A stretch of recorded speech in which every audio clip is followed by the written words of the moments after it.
Be Me Elizabeth, founder and CEO of my own marketing agency, Empower Creative. Not just any agency, mind you. This was my vision, my creation. A place built on principle. The principle was simple: to create a space where women could thrive, free from the usual corporate boys club nonsense. We were a women-forward agency. My mission statement, plastered on our beautifully minimalist website, was all about uplifting and mentoring female talent to shatter the glass ceiling. And it was working. We were winning awards, getting noticed. I felt like I was actually changing the industry from the inside out. Our office was open plan, full of natural light, plants, and driven, ambitious women. The energy was collaborative, supportive. Or so I thought. There was one exception to our all-female hiring push: Adrian. He was a holdover from the very beginning, before Empower Creative was even a name. Back when it was just me, a laptop, and a mountain of debt in a tiny co-working space. Adrian was the first person I hired. He was a project manager, quiet, efficient, almost unnervingly competent. He wasn't like the other guys I'd worked with in my past corporate life. No loud bragging, no sleazy jokes, no trying to talk over me in meetings. He just put his head down and did the work. And he was brilliant at it. He could untangle the most chaotic projects and make them run like clockwork. In the early days, we were a team. We worked late nights fueled by cheap coffee, building this thing from nothing. I couldn't have done it without him. I knew that. But as the company grew, my vision became clearer. I started hiring more and more women, brilliant, talented women who had been overlooked by other companies. The culture shifted. It became my women-forward dream. And Adrian, he just kind of faded into the background. He was still the bedrock of the company, the guy who managed our biggest, most important accounts, the one everyone went to when something was on fire. But he wasn't part of the new vision. He was just there. A necessary cog in a machine that was now decorated with a fierce feminist ideology. My star protege was a young woman named Claire. She was sharp, ambitious, and she completely bought into the Empower Creative ethos. I saw myself in her. I poured all my mentorship energy into Claire. I took her to networking events, gave her the lead on exciting new projects, and praised her publicly at every opportunity. The problem was, Claire was still green. Her ambition often outpaced her actual skill. She'd make mistakes, overpromise to clients, miss crucial details in a project scope, create timelines that were completely unrealistic. And every time, Adrian would quietly fix it. I knew it was happening, of course. I'd see the late-night email chains, Adrian logging on over the weekend to rework a budget or rebuild a presentation deck that Claire had messed up. He never complained. He never came to me to point out her errors. He just fixed them. And in a way, that made it easy for me to ignore. My narrative was that Claire was a rising star. Adrian's silent, thankless work allowed that narrative to continue without any inconvenient punctures from reality.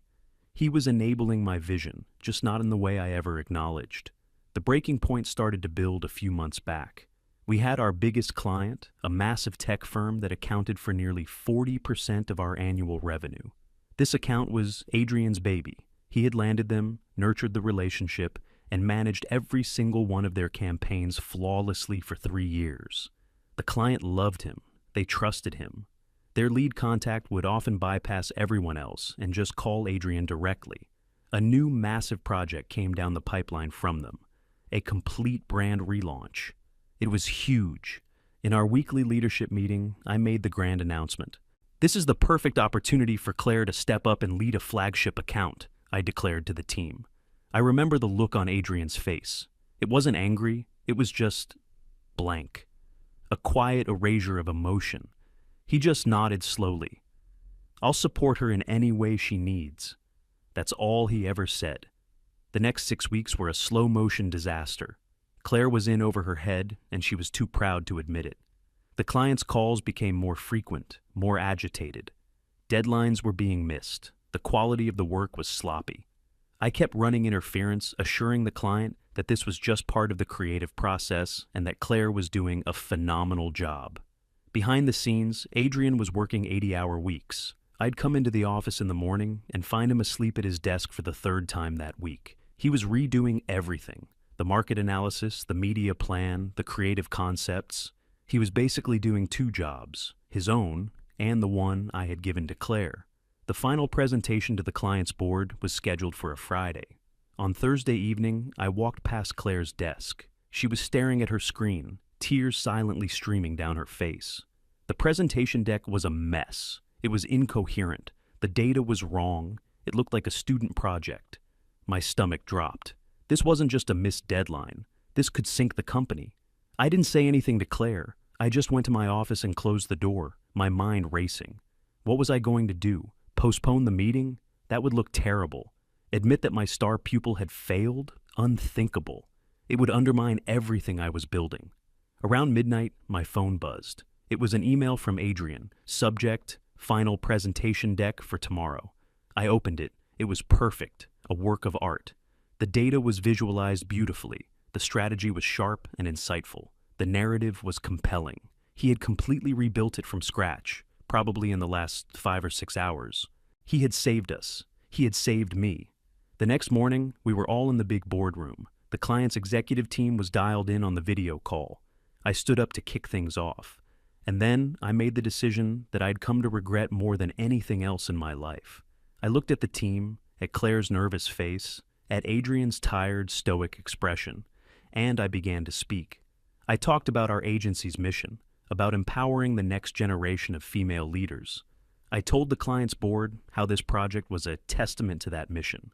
I want to give a special thank you to the person who led this charge with such vision and tenacity, I said, my voice full of pride.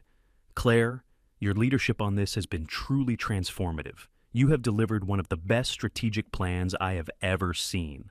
The whole room applauded. Claire flushed with a mixture of relief and what I now realize was probably shame. I glanced at Adrian. He was just looking at his notepad. No expression, nothing. And then, to add insult to injury, I said it. And a big thanks to Adrian as well for his technical support on the deck. It's so important for men to learn how to be effective allies and support female leadership. Great job. Technical support. I had reduced his Herculean effort, his saving of the entire company, to technical support. I framed his competence as a subservient function to a woman who had nearly sunk the project. The client was thrilled with the presentation. They approved the budget on the spot. After the call, the office was buzzing. People were congratulating Claire, who was accepting the praise with an awkward smile. I felt a surge of triumph. My vision was working. I had willed it into existence. A woman had led, and we had succeeded. The messy details didn't matter. Adrian quietly packed his briefcase and left for the day without saying a word to anyone. That should have been a red flag, but I was too high on my own narrative to see it. The following week was business as usual, or so it seemed. Adrian was even quieter than normal. He did his work, attended meetings, and left at 5 p.m. on the dot every day. The late nights stopped, the weekend logins ceased. I told myself he was just catching up on rest. He deserved it, after all his support. Then, about 2 weeks later, I got the calendar invite. Meeting from Adrian, just that one word. It was for the end of the day. I accepted, a little annoyed at the vague subject line. He walked into my office, closed the door, and sat down. He looked calm. Too calm. "Elizabeth," he began, his voice even and steady. "I'm resigning. I've accepted a position at another agency." I was floored, not because I thought he was irreplaceable, but because of the sheer audacity. How dare he, after everything I'd done? "I see," I said, my voice colder than I intended. "And where are you going?" "Apex Marketing," he said. I almost laughed. Apex. The agency was run by this old-school guy, Archer. Apex was everything I had defined my company against. It was a traditional, top-down, male-dominated corporate machine. A dinosaur. "Apex," I said with a smirk. "Well, I'm sure you'll be very comfortable there, back in your element." The jab didn't land. He didn't even flinch. "My last day will be in 2 weeks," he said, sliding a formal resignation letter across my desk. "Fine," I snapped. "Honestly, Adrian, this is probably for the best. We're moving in a very specific direction here, and frankly, I don't think you were ever a great fit for the new culture." I was trying to hurt him, to make him feel like he was the one being rejected, that he was the one who didn't measure up. It was a petty defensive reaction. The company is about empowering women, I continued, unable to stop myself. We need people who are fully committed to that mission, not just clocking in and out. He just looked at me, and for the first time, I saw something in his eyes. It wasn't anger, it was pity. He stood up. I wish you the best, Elizabeth. You built something amazing here. I hope it continues to succeed. And then he walked out. I sat there, fuming. The nerve of him. Wishing me well. The condescension. I immediately called a full team meeting. I announced Adrian's departure with a kind of triumphant energy. This is a good thing, I told them. It's an opportunity for us to become even more aligned with our core values. It opens up space for more female leaders to rise. I told them Claire would be officially taking over the big tech account, effective immediately. No one seemed to notice the irony that she had already been leading it for weeks. The 2 weeks of Adrian's notice period were strange. He was a ghost. He spent the entire time documenting his projects, creating handover files, and quietly answering people's questions. He was professional to a fault. On his last day, a few of the older employees took him out for a quiet lunch. Claire and the newer hires, my empowered team, barely acknowledged his departure. He came to my office at the end of the day to hand in his laptop and keycard. "Good luck with everything, Adrian," I said, not looking up from my screen. "You too, Elizabeth," he said, and then he was gone. I felt a sense of relief, cleansing. The last relic of the old way was gone. Now, Empower Creative could truly be the matriarchy I had envisioned. I was so wrong. I was so catastrophically wrong. The first crack appeared about a week later. It was a small thing. A software license for a critical piece of analytics software had expired, the one Adrian always handled. No one knew the password. No one knew the procurement process. The entire analytics team was dead in the water for 2 days while we scrambled to figure it out. Then a client, a mid-sized e-commerce brand, called to complain. Their monthly performance report was a week late. It was a report that Adrian used to generate automatically with a complex set of scripts he had written himself. No one even knew the scripts existed. We had to try and recreate the report manually, and it was full of errors. It felt like we were finding little traps he'd left behind, but they weren't traps. They were just the invisible systems he had built over the years to make everything run smoothly. The institutional knowledge that had just walked out the door. Claire was struggling with the big tech client. Without Adrian to secretly clean up her messes, her inexperience was on full display. The client's calls to me became daily. They were polite but firm. Things were slipping. The strategic direction was fuzzy. The execution was sloppy. I kept reassuring them, kept telling them Claire was getting up to speed. I even hired 2 new junior female project managers to support her. I was trying to solve a problem of competence by throwing more ideology at it. I was trying to replace one Adrian with 3 people who, combined, didn't have half his skill. The atmosphere in the office started to change. The confident, collaborative energy began to curdle into stress and panic. People were working late, not out of passion, but out of desperation. They were trying to plug the countless small holes that had appeared in the ship's hull now that our best engineer was gone. I started hearing whispers, people talking in the kitchen when they thought I wasn't around. I don't know how Adrian did all this. Claire asked me how to calculate ROI yesterday. I'm serious. This whole project has been a mess since Adrian left. I ignored it. I told myself it was just growing pains. I doubled down. I wrote a blog post for our company website about the importance of letting women lead, even if they make mistakes. I framed the chaos as a necessary part of dismantling patriarchal structures. It was self-aggrandizing nonsense, and a part of me knew it even as I was typing it. About a month after Adrian left, I was at an industry awards dinner. I was there to accept an award for Most Progressive Agency Culture. The irony was thick enough to choke on. As I was schmoozing, I saw him across the room. Archer, the CEO of Apex Marketing. He was holding court, laughing with a group of executives from some of the biggest brands in the country. He looked like a shark, confident, powerful, completely at ease. He caught my eye and gave me a small, unreadable smile before turning back to his conversation. It sent a shiver down my spine. The next morning, the real bomb dropped. I got an email. It was from our main contact at the big tech firm. The subject line was formal notice. My heart hammered in my chest as I opened it. It was a short, brutally professional letter. It stated that due to the significant and sustained drop in performance and strategic oversight since Adrian's departure, they were terminating their contract with us, effective in 30 days. It also mentioned that they had been approached by Apex Marketing with a new proposal, a proposal presented to them by their new lead strategist, Adrian. I read the email 3 times. I couldn't breathe. 40% of our revenue, gone, just like that. But it was worse than that. It was the reason. They didn't just leave. They left and went directly to him. They weren't loyal to Empower Creative. They were loyal to Adrian. All this time, I thought he was working for me. In reality, we had been working for him. His talent, his relationships were the asset. My company was just the vehicle, and I had handed that asset gift-wrapped to my biggest competitor. I felt a wave of nausea. I stumbled out of my office. The happy, buzzing workplace I had curated felt like a mockery. All these brilliant women I had hired, none of them could do what he did. I had built a temple to my own ideology, and in doing so, I had kicked out the one person who was actually holding up the roof. And now, the whole thing was about to come crashing down on my head. Be me, sitting in my glass-walled office. The award for Most Progressive Agency Culture is sitting on my shelf, mocking me. I read the termination email from our biggest client for the 4th, then 5th time. The words didn't change. Significant and sustained drop in performance. Contract terminated.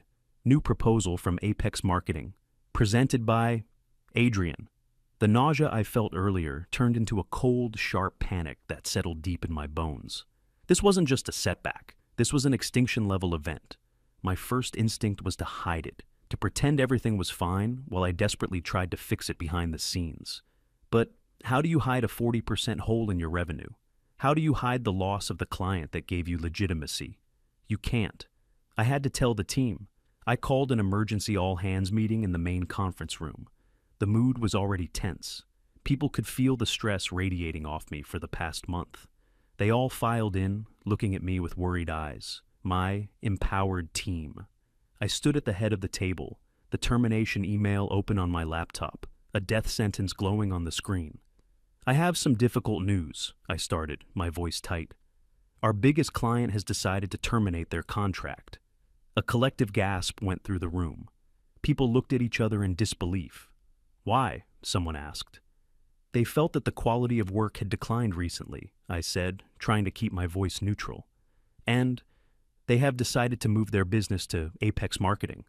I left out the part about Adrian. I didn't need to say it. Every single person in that room knew exactly what had happened. They knew who had been the glue holding that account together. The silence that followed was deafening. Then Claire burst into tears, loud, racking sobs. "It's my fault," she cried. "I couldn't handle it. I tried, but I couldn't." Part of me wanted to comfort her, but another colder part of me just felt a flash of pure, unadulterated rage. It was her fault, but it was my fault for putting her in that position. I had set her up to fail, and in doing so, I had set us all up to fail. "It's not your fault, Claire," I said, the words tasting like ash in my mouth. "It's a collective responsibility." But it wasn't. It was mine. My ideology, my blindness, my ego. The meeting ended with a vague, unconvincing speech from me about tightening our belts and focusing on our other amazing clients. No one bought it. The fear in the room was palpable. The fallout was immediate and brutal. News travels fast in our industry. Within 48 hours, it felt like everyone knew we had lost our flagship account to Apex. The story going around wasn't the one I would have written. It wasn't about a plucky feminist agency getting bullied by a corporate giant. The narrative was much simpler and much more damning. Empower Creative had pushed out its most valuable employee, and he had taken their biggest client with him. It painted me as an idiot, a manager so blinded by politics that she couldn't recognize her own top talent, because that's exactly what I was. Our other clients started getting nervous. I got a call from our second biggest client, a fashion brand we'd worked with for years. "Elizabeth, just heard the news," the marketing director said, his voice laced with false sympathy. "Everything okay over there?" "Everything is fine," I lied. "We're just restructuring a bit to focus on our core strengths." "Right," he said, unconvinced. Listen, could you send me over the performance metrics for our last quarter campaign, the full raw data files? He had never asked for the raw data before. He had always trusted Adrian's summary reports. He didn't trust us anymore. He was checking our work. The requests started pouring in from other clients too. More scrutiny, more questions, more micromanagement. They could smell the blood in the water. Internally, the company culture I had so carefully crafted disintegrated overnight. The supportive, collaborative environment vanished, replaced by a toxic soup of fear, blame, and paranoia. People started pointing fingers. Claire was an easy target. She was ostracized, eating lunch alone at her desk every day. The very women who had praised her leadership a month ago now whispered about her incompetence behind her back. So much for sisterhood. Then the resignation started. The first to go was our head of digital media. She was one of my key hires, a woman I had personally poached from a larger agency. She sent me a brief email on a Tuesday morning. She had an offer from a more stable company. She didn't even have the decency to tell me in person. A week later, 2 of my best graphic designers left. Then a senior copywriter. It was a slow, agonizing bleed. The most talented, most experienced people were the first to jump ship. They knew a sinking vessel when they saw one. They weren't loyal to my mission. They were loyal to their mortgages. All my talk about creating a safe space for women meant nothing when the paychecks were at risk. I tried to stem the bleeding. I called another all-hands meeting and offered bonuses, promotions, anything to make people stay. I looked out at their faces, and I saw nothing but skepticism. They knew the company was broke. My promises were empty. The financial reality was a nightmare. I spent my days in meetings with our accountant, trying to figure out a path forward. There wasn't one. With 40% of our revenue gone and our client list shrinking by the week, we were hemorrhaging money. We couldn't make payroll in 3 months' time, maybe 2. You have to downsize, Elizabeth, the accountant told me, his face grim. Drastically, and now. So I did. I had to lay off nearly half of my staff. I sat in the conference room, the same one where I had celebrated our wins, and one by one, I called in the women I had promised to empower. I told them their positions were being eliminated. I saw the betrayal in their eyes, the shock, the anger. One of them, a young social media manager I had mentored, looked at me and said, "I believed in what you were doing here. I thought this place was different." "I did too," I whispered as she walked out of the room. The layoffs were a bloodbath. The office, once so vibrant and full of energy, became a ghost town. The empty desks were like tombstones.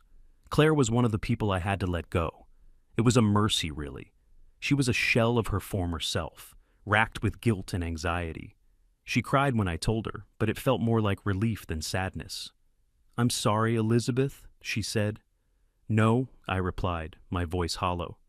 "I'm the one who's sorry. I did this to you." And I meant it. I had taken this bright, ambitious young woman and thrown her into a situation she was not equipped to handle, all to serve my own ego. I had ruined her confidence. And for what? To prove a point that wasn't even true. The company limped on for another few months, a shadow of its former self. I tried to hustle for new business, but my reputation was shot. I'd walk into pitch meetings, and I could see it in their eyes. They'd read the articles, they'd heard the gossip. I was the feminist CEO who drove her own company into the ground because she wouldn't promote a man. It was a caricature, but it was close enough to the truth to be lethal. No one wanted to work with us. We were a liability, a joke. The day I finally decided to close the doors was quiet. There were only 6 of us left. I gathered them in the kitchen area and told them it was over. There was no big emotional scene, just a tired, resigned sadness. We spent the rest of the week packing up the office. I took down the awards from the shelf. The most progressive agency culture plaque felt like it weighed 1,000 pounds. I threw it in the trash. On the final day, I was the last one left. I walked through the empty office, my footsteps echoing in the silence. The sun was setting, casting long shadows across the floor. All my dreams, all my ambitions, all my righteous certainty, it had all turned to dust. I had built a beautiful house of cards on a foundation of hypocrisy, and a single quiet man had brought it all down just by walking away. The months that followed were a blur. Liquidation proceedings, angry calls from creditors, the slow, humiliating process of dismantling my life's work. I was a pariah in the industry. No one would hire me. I ended up taking on some freelance writing work just to pay the rent. I worked from my small apartment, a world away from the bright, airy office I had once commanded. I stopped reading the industry news. It was too painful. I didn't want to hear about Apex Marketing's success. I didn't want to hear about Archer's latest triumph. And most of all, I didn't want to hear about Adrian. But you can't avoid it forever. About 6 months after I closed the company, I was waiting in line at a coffee shop. I glanced at the tablet of the person in front of me. They were reading a major business journal's website. And there, on the front page, was a face I recognized. It was Adrian. He was older, a little more confident in the photo, but it was him. He was standing next to Archer, both of them smiling, shaking hands in front of a massive new corporate headquarters. The headline was, "What Stopped My Heart." Apex Marketing, named Agency of the Decade following landmark tech merger. The architect of the deal, lead strategist Adrian. My hands started to shake. I bought my coffee and sat down at a small table, pulling out my own phone. I found the article. It detailed Apex's meteoric rise over the past year. They had landed client after client. Their growth was explosive. The article credited this turnaround to a new strategic direction implemented by Adrian. It talked about his innovative approach to client management, his uncanny ability to solve complex problems, his quiet, results-driven leadership. Then I got to the quote from Archer. The interviewer had asked him the secret to his success. "I don't play politics," Archer said. "I don't care about gender or ideology or what's trending on social media. I care about one thing, talent. The day I hired Adrian, I knew I had found the best talent in the business. My only job was to give him the resources he needed and then get out of his way. He's not a male strategist. He's a brilliant strategist, and that's all that matters." I put my phone down on the table. The coffee was cold. That was it. That was the whole lesson. It was so simple, so painfully obvious. I had spent years building a business around an identity. We are women. We are feminists. We are progressive. I was so obsessed with the who that I had completely lost sight of the what, the work, the results, the talent. Adrian was never the problem. He was never a threat to my vision. He was the one quietly, thanklessly making that vision possible. My crusade against toxic masculinity had made me so paranoid that I saw it everywhere. I saw his quiet competence not as a strength, but as a silent judgment. I saw his lack of need for praise not as humility, but as a sign that he wasn't a team player. I had projected a whole host of villainous, patriarchal traits onto a man who was, in reality, the most loyal, dedicated, and professional person I had ever worked with. He wasn't the dinosaur, I was. I was the one stuck in a rigid ideological past, unable to see the person right in front of me. I hadn't built a progressive utopia. I had built a cult of personality, with me as the high priestess. And the moment a true test came, the entire faith collapsed because it was built on nothing but hot air. I sat in that coffee shop for a long time. I thought about that final meeting, where I had patronizingly thanked him for his technical support. The humiliation of that moment wasn't his. It was mine. I had the best talent in the business right under my nose, and I had thrown him away with a condescending smile because he didn't fit my narrative. He didn't go out and seek revenge. He didn't need to. He just went somewhere he was valued for his work, and he succeeded. His success was my failure. The market had simply corrected my mistake. I finished my cold coffee and walked out into the street. The world hadn't changed. Business was still business. I was the one who had been living in a fantasy. I didn't know what I was going to do next. My career was in ruins, my reputation was gone, but for the first time in a very long time, I saw things clearly. I had been so busy trying to fight a phantom patriarchy that I had become the toxic boss myself. And in the end, I was the only one who paid the price.